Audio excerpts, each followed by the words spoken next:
En Propuestas Semanales es muy grato recibir a un gran economista, gran amigo, con mucha experiencia, porque es de los economistas que sabe de macroeconomía, pero sabe también de banca. Fue regulador, fue supervisor, él fue gerente de la Superintendencia de Banco, así es que vamos a tener una charla interesantísima con el licenciado Jesús Geraldo Martínez. Jesús, un placer Buenos tenerte en el días, programa. Ramón, siempre honrado de estar en tu programa. Y hay banquero, así Sí, que él estaba del otro lado como supervisor y ahora es supervisado. jugando las dos Las realidades, realidades. conociendo las dos realidades bien. Muchísimas gracias. Y no pueden faltar las 2 tazas de aroma, sabor y calidad que nos brinda Kenia e Industrias Vanilejas. Kenia, muchas gracias. Gracias, Kenia. Amable televidente que ya a esta hora tiene que haberse tomado su tacita. Vamos a hablar a Jesús Geraldo de banca, de todo, pero yo quiero comenzar con el tema del debate que hubo en estos días, o que sigue latente. Un debate que se ha politizado, lamentablemente con el tema del endeudamiento, que si yo fui que endeudé, que si fuiste tú más, que yo estoy pagando el 80% de esto, cuando yo creo que hay una culpa compartida, ¿no? Pero ¿cómo tú ves ese debate?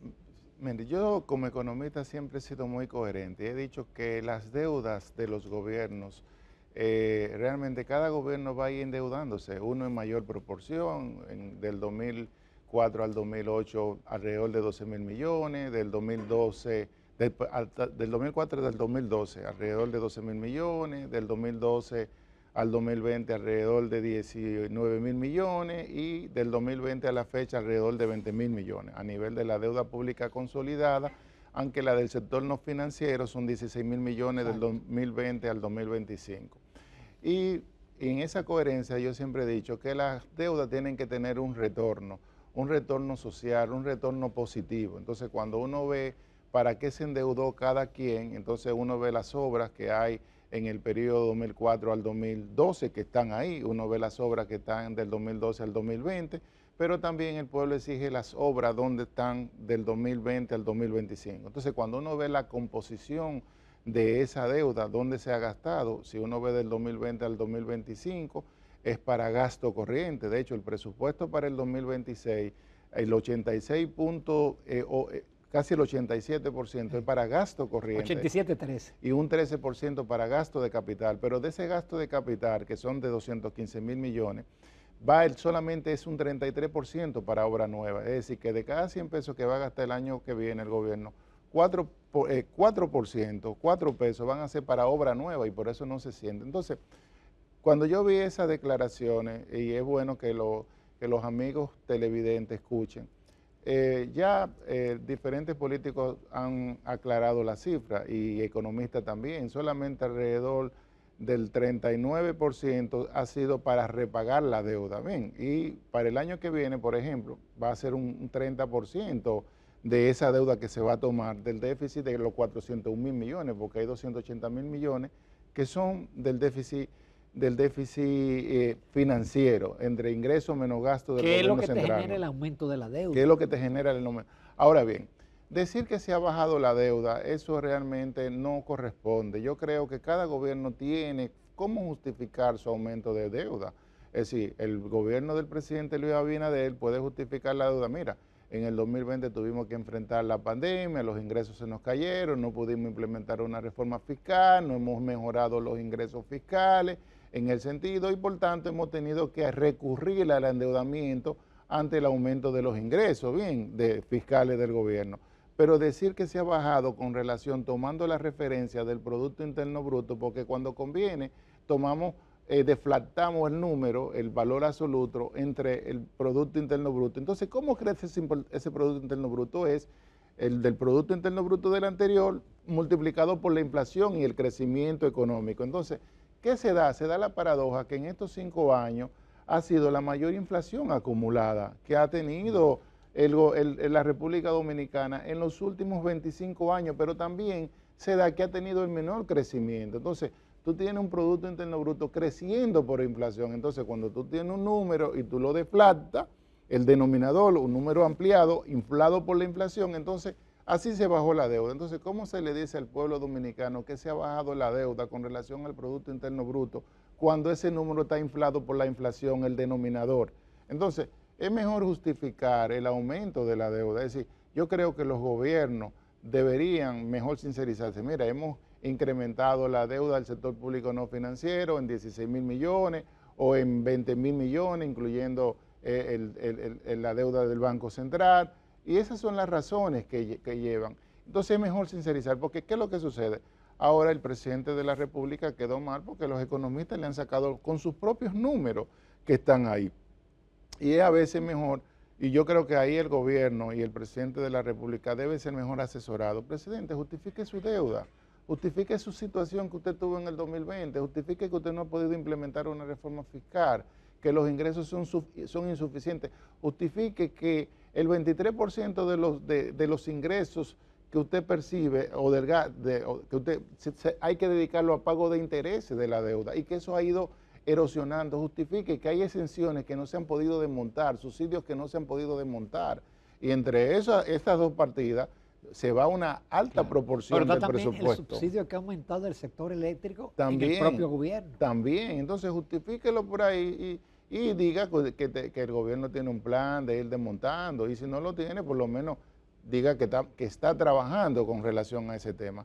Es mi parecer como economista y es lo que yo le recomendaría al presidente de la República si yo fuera asesor de él. Había muchas esperanzas que con la designación de Magín, que era un crítico, yo recuerdo a Magín en programa diciendo, este es el gobierno que menos ha gastado en capital o en inversión pública. Pero claro, de un mes para otro es difícil cambiar la composición, es decir, es difícil reducir el gasto corriente y es mucho más difícil aumentar los ingresos. Bueno, por lo menos en este presupuesto que se está diseñando para el 2026 con algunas expectativas positivas, donde se proyecta mejorar las recaudaciones de impuestos internos de la Dirección General de Aduana, reducir la evasión fiscal, se mantienen perspectivas positivas con relación al oro y al petróleo. Ciertamente, imagino... El oro parece que va a ser la salvación, sí, si sigue así. Pero ciertamente la designación de Magín lo que agregó fue un elemento de confianza para trabajar mucho más coordinado con la parte monetaria. Eso va a ayudar mucho. Y también porque Magín es un verdadero profesional. Claro, él no es político, entonces el presupuesto de un país define las estrategias políticas que tenga el gobierno en turno, es decir, cómo voy a gastar a nivel social. Entonces, ahí está, y ese presupuesto tiene muchas rigideces, con lo cual Magín va a tener que convivir. ¿Tú crees que va a la reforma fiscal en el 26? Yo creo que ya ahí no va a haber tiempo para el 2026.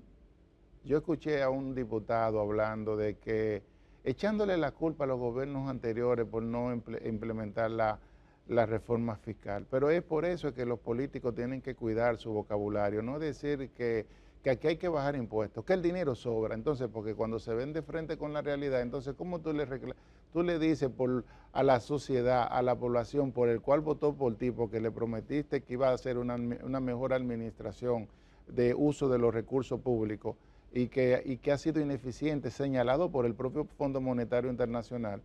Claro, y el propio Fondo Monetario Internacional le ha señalado al país que hay que hacer una reforma tributaria o una reforma fiscal, y que la diferencia entre tributaria es que no se ve el lado de los subsidios. Entonces, es una reforma tributaria, que es el papel que yo creo que va a tener que jugar el nuevo ministro de Hacienda, de cómo convencer a los empresarios de todas esas exenciones que hay en zona franca, en turismo, en el sector eléctrico, a nivel de los subsidios, de cómo jugar con eso. Entonces, la reforma fiscal es necesaria, pero en el 2026 ya yo creo que va a ser tarde. Ojalá la hagan porque es necesario, porque hay que fortalecer los ingresos a largo plazo del país.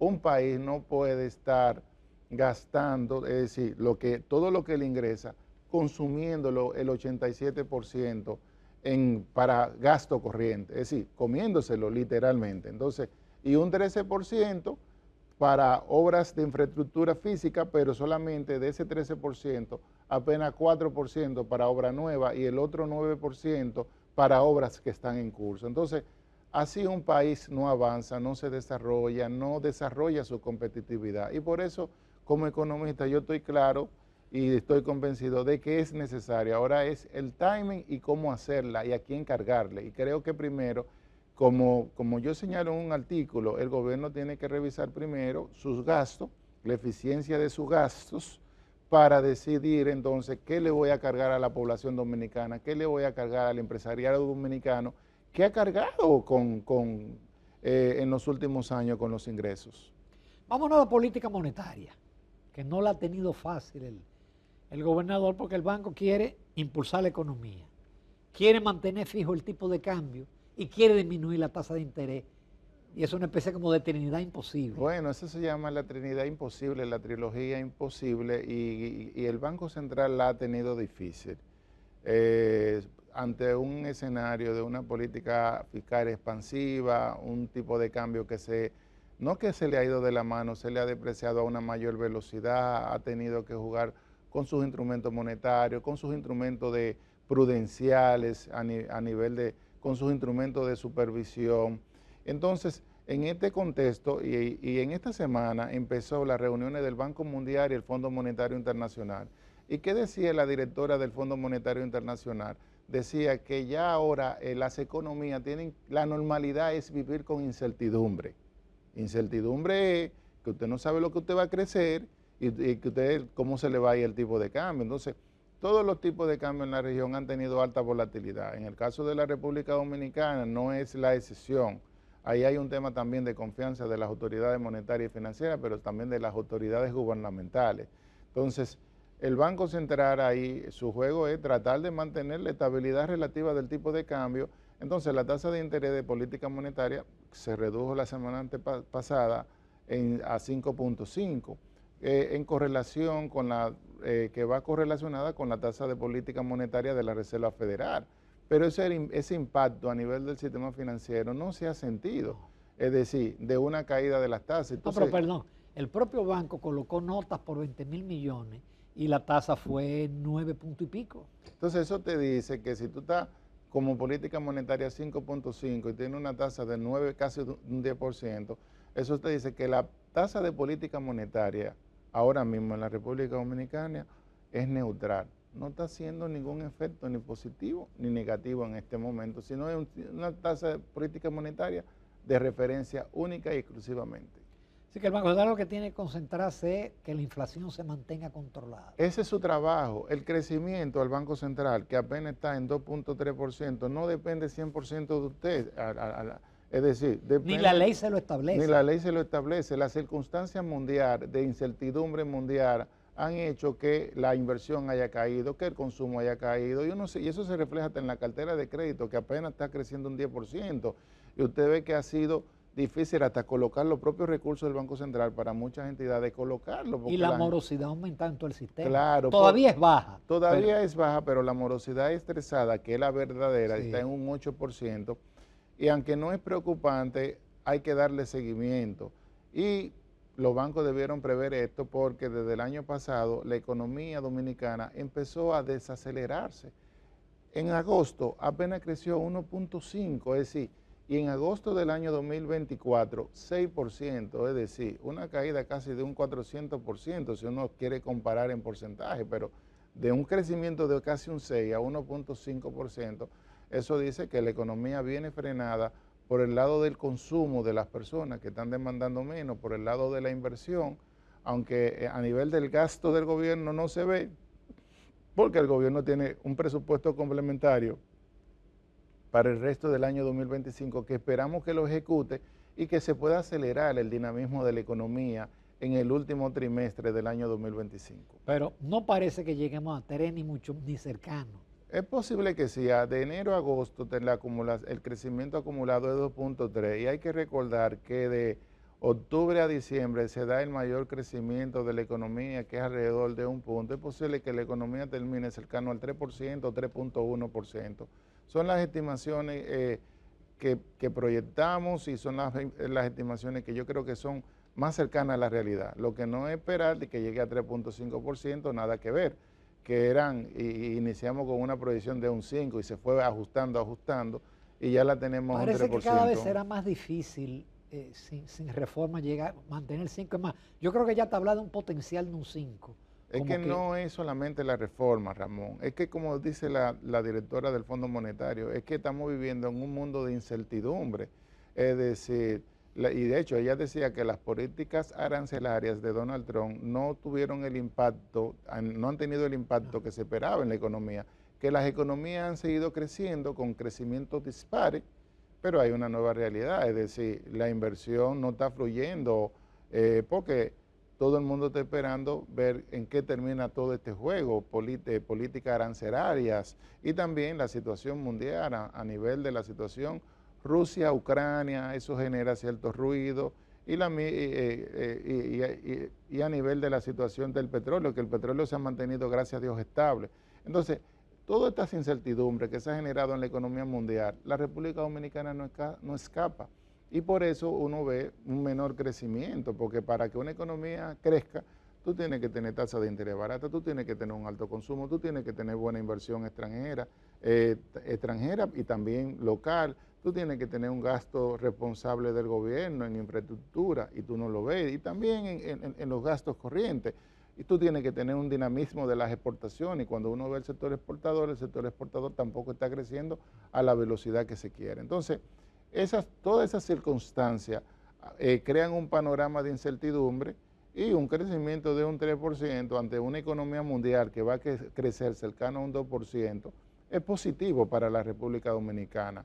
Lo que ya no es estar comparándose con cifras de potencial, porque las economías cambiaron después de la pandemia y la gente no quiere entender que después del 2020 todo cambió y todo es nuevo. A veces cuando comparan del 2019 ya no hay necesidad de compararse con el 2019, compárese con el año anterior y proyecte un año siguiente de que va a ser superior o mejor al año anterior que usted está, vigente que usted está. Vamos a una breve pausa interesante, Jesús Geraldo. Volvemos en unos minutos, nos quedan varios temas con el economista y ex gerente de la Superintendencia de Bancos. Continuamos con el economista Jesús Geraldo Martínez, ex gerente del Banco Central, pero es banquero, macroeconomista, y ya hablamos del tema del gasto, del endeudamiento, de la política monetaria. Vamos a la banca. Sabemos que subió un poquito la morosidad. Tú escribiste un artículo que a mí me agradó mucho, porque yo también estoy en la banca.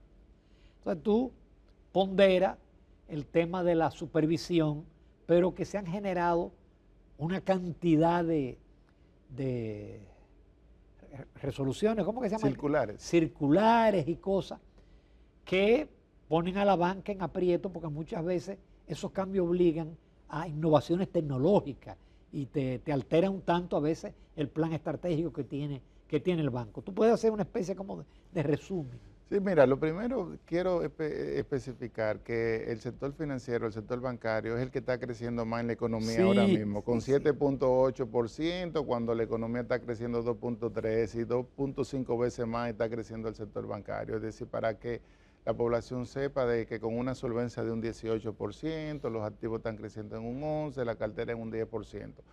Pero que todo es un reflejo de un buen manejo. De un buen manejo. Sin embargo, hay algunos indicadores. La rentabilidad del sector bancario para el 2025 no va a ser igual que en el 2024, ni en el año ni años anteriores, va a ser un poquito menor, porque las carteras de crédito de las diferentes entidades no han crecido conforme a las expectativas que se esperaban al inicio del año. Y eso es simétrico en cada una de las entidades. Yo escribí un artículo la semana pasada con una actualización del marco normativo a nivel 2020-2025. Entonces, en ese artículo yo lo que buscaba era hacer una referencia de cuántos reglamentos se habían emitido, cuántas circulares, cuántas cartas circulares e instructivos. Entonces me encontré con la sorpresa que desde agosto del 2025 a la fecha, la Junta Monetaria, que es el regulador, el ente vinculante del sistema financiero, no ha emitido un nuevo reglamento, salvo la modificación que salió ahora el mes pasado del reglamento cambiario, que fue a impulso propiamente del Banco Central. Es decir, y la última modificación de ese reglamento fue en el 2019. Pero que sí la Superintendencia de Banco, de agosto a la fecha, había del 2020 a la fecha, 65 circulares y 52 cartas circulares. De esas 65 circulares le corresponden casi 60 circulares a la actual gestión.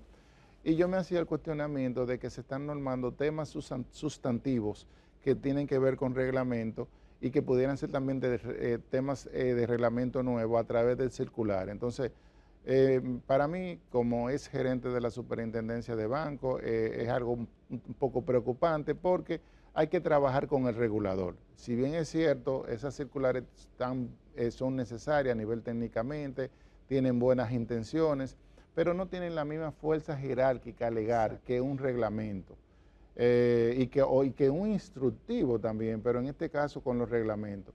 Entonces, en el artículo yo señalaba que la Superintendencia de Banco debe trabajar mucho en armonía y con una agenda armonizada de reglamento con la Junta Monetaria y el Banco Central, porque le da la facilidad también, cuando tú emites una circular, los entes supervisados no tienen la oportunidad de comentarla, de opinar.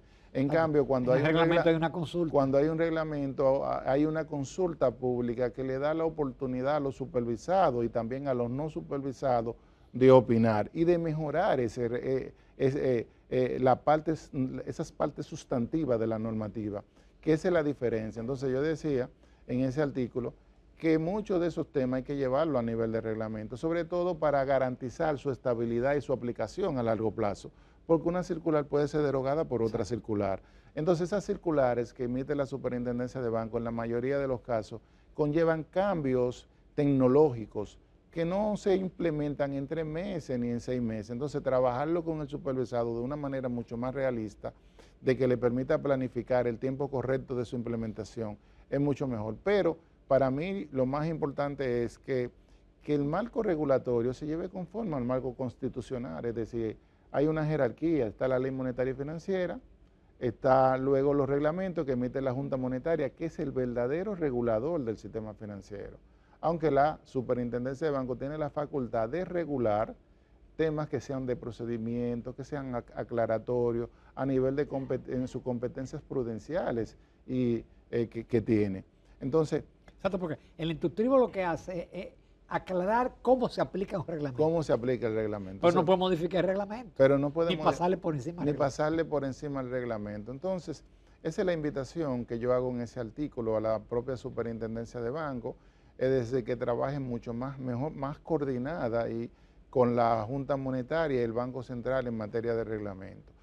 Porque eso es lo que le da mayor seguridad jurídica al sistema financiero. Usted no puede estar sacando todos los meses una circular diferente porque eso rompe con la planificación estratégica de cada una de las entidades que llevan una agenda tecnológica de transformación digital muy apretada. Entonces, cada cambio de eso hace que esa agenda tecnológica y digital de una entidad bancaria se retrase porque hay que atender entonces las solicitudes del supervisor. Si eso se trabajara a nivel de la Junta Monetaria, se escuchara más, estuviera en vista pública, se opinara más, entonces mira, vamos a tener una agenda planificada y esto va a entrar el año próximo, y así es mejor. No es que no se haga, sino que se haga con el carácter vinculante que le da la Junta Monetaria y con una planificación y que haya mayor participación de las entidades bancarias en la redacción de las normativas, porque eso es lo que ayuda a que salgan mucho más fortalecidas y conforme a la realidad del sistema financiero dominicano. En la carta de intención del fondo felicitan porque aparentemente en enero se va a aplicar lo que se llama el mark to market, es decir, la banca va a tener que evaluar sus inversiones a precio de mercado. ¿Estamos preparados? Bueno, es un tema que fue pospuesto. Que ha sido pospuesto y tiene muchos años en la República Dominicana. Para que el público que nos escucha tiene más de 10 años y lo que busca es valorar a precio del mercado las inversiones del Banco Central y del Ministerio de Hacienda. Básicamente que son el 95% de las inversiones que tienen las entidades bancarias en su portafolio de tesorería. Y en este contexto de tasa de interés a la baja, ahora mismo le va a convenir porque el precio, cuando baja la tasa de interés, esos títulos se revalorizan porque están emitidos a una tasa de interés mucho más alta.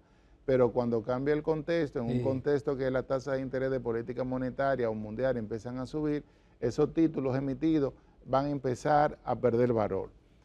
Yo tomo referencia cuando el tema del año del 2023, de una mini crisis que se iba a dar en los Estados Unidos con algunas entidades que fallaron. Y fue por eso. ¿Qué dijo el Jerome Powell? Tráiganme los títulos que yo se los voy a pagar al 100% inmediatamente. Al valor nominal. Al valor nominal, y ahí se fue el mal tomar a pique. Entonces, ahí habría que ver, y yo creo que vale la pena el análisis, que las autoridades monetarias y financieras se tomen el análisis. ¿Por qué no mejor valorar los títulos que no son, que no son cero riesgo? Porque un título del Banco Central tiene cero riesgo, un título del gobierno tiene cero riesgo. Entonces vamos a tomar el otro 5% y eso va a tener un menor impacto, porque de eso aplicarse en un contexto de aumento de las tasas de interés, muchas entidades se le va a ir el capital completo. Entonces, sí, porque tienen que hacer provisiones. Yo lo que digo, es importante de eso, pero cada país conforme a su realidad. Nosotros no podemos estar queriendo aplicar normativas internacionales si no tenemos una realidad, un mercado financiero profundo. Que se aplique en el mercado de valores, muy bien, pero en el sector bancario, que es muy sensitivo, que tiene una garantía de un seguro de depósito, una información mal manejada por un periodista puede llevarse a cualquier entidad bancaria. Excelente, Jesús Geraldo, lo hemos abordado todo y te felicito por el enfoque. Muchas gracias, Ramón. Muy honrado siempre de venir a tu programa. Muchísimas gracias. Continuamos, amables televidentes, con Propuesta Semanal.